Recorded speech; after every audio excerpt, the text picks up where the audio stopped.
The statements we're about to show you are from the Holy Quran, and is said to be the official, unchanged, pure word of God, revealed over 1400 years ago.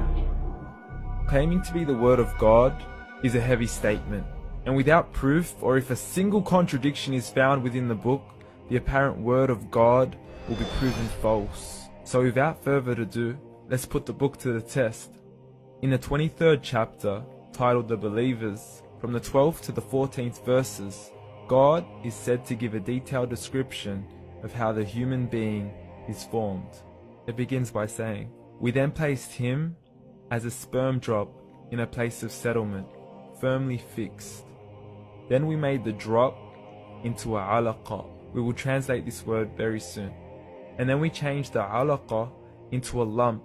Then we made out of that lump into bones. And then we clothed the bones with flesh. Then we caused him to grow and come into being and attain the definitive human form." In the 21st century, we can now safely say that this verse is clearly describing the process of human development in correct chronological order. However, what we should be paying attention to in particular is the second stage, referring to the development of the embryo.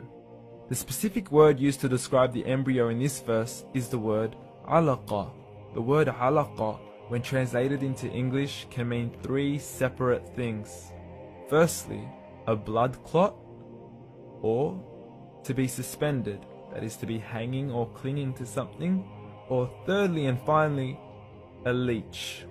Now, all three definitions don't come anywhere near what we perceive to be the human embryo. So, why are these words used, and what significance do they share with the human embryo? Can the embryo be described as a blood clot?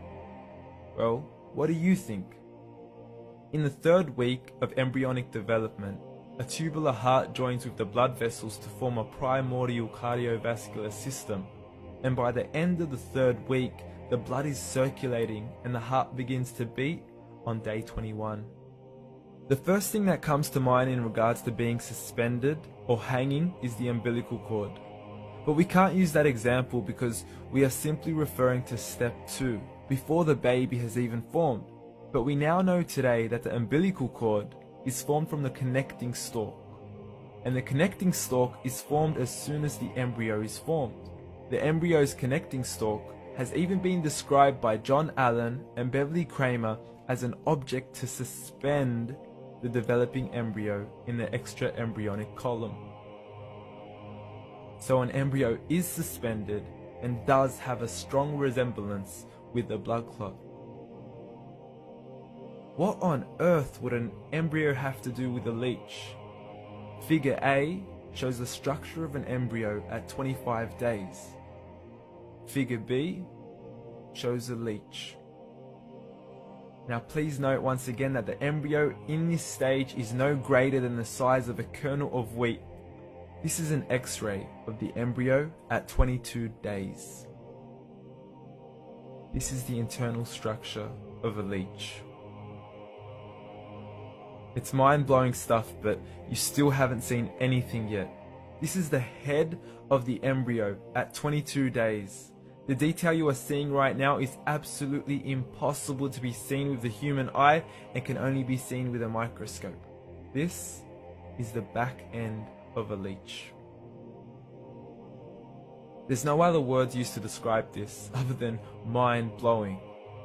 The pictures we have shown you are impossible to be seen with the human eye or even to be predicted by the human mind. Once again, the verses we have shown you were revealed over 1400 years ago to a man who couldn't read nor write.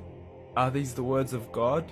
Descriptions of the human embryo in the Quran cannot be based on scientific knowledge in the 7th century. The only reasonable conclusion is that these descriptions were revealed to Muhammad from God, from God, from God, from God.